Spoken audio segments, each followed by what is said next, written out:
When I was a child, I obviously did community theater, shocker to nobody. And I did this church basement production of Annie when I was like 7 or 8 years old. And one of the kids who was in the production of Annie with me had just signed with the talent manager. And the talent manager came to the church basement production of Annie. And the talent manager went up to my mom after and was like, I'm interested in your daughter. So I wind up signing with the talent manager, and her name is Shirley Grant Management. She was the original manager to the Jonas Brothers and the voice of Dora. So like she had the kids at the time, which it was like 2006. So I signed with this talent manager, and basically for 4 months, every single day, I would leave school early. My mom and I would drive to New York City. I would go to an audition and like 2 callbacks. And then we would drive back home. I would do my homework, go to school, and the same thing over and over again for 4 months. I was auditioning for Broadway. I was auditioning for TV, movies, whatever. So eventually, about like 3.5, 4 months in, my mom was like, this is ridiculous. Like, you're 8 and I have 2 other children who just like are without mother right now because all we're doing every day is like driving back and forth into New York City. And my mom was like, I just don't think I'm cut out for this stage mom life. And so she booked me out, meaning like I was no longer auditioning. But basically her philosophy was, if you're meant to be an entertainer in this life, you're going to find your own way there.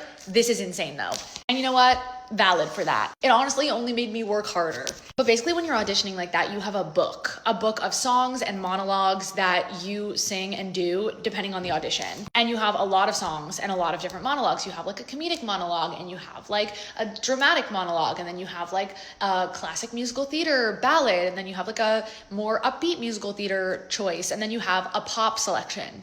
Everybody has like a pop selection in their book. And it was 2007, maybe at this point. So my pop selection is Picture to Burn by Taylor Swift, because it's my favorite Taylor Swift song at the time, and I'm 8 years old. But this is before she changed the lyrics. And let me just tell you, like, the only thing I can remember from this time in my life, literally the only thing, other than like what the inside of these buildings looked like, specifically the Nickelodeon building, I know exactly what that shit looks like, is every single time I would do the pop selection going, "You're gay."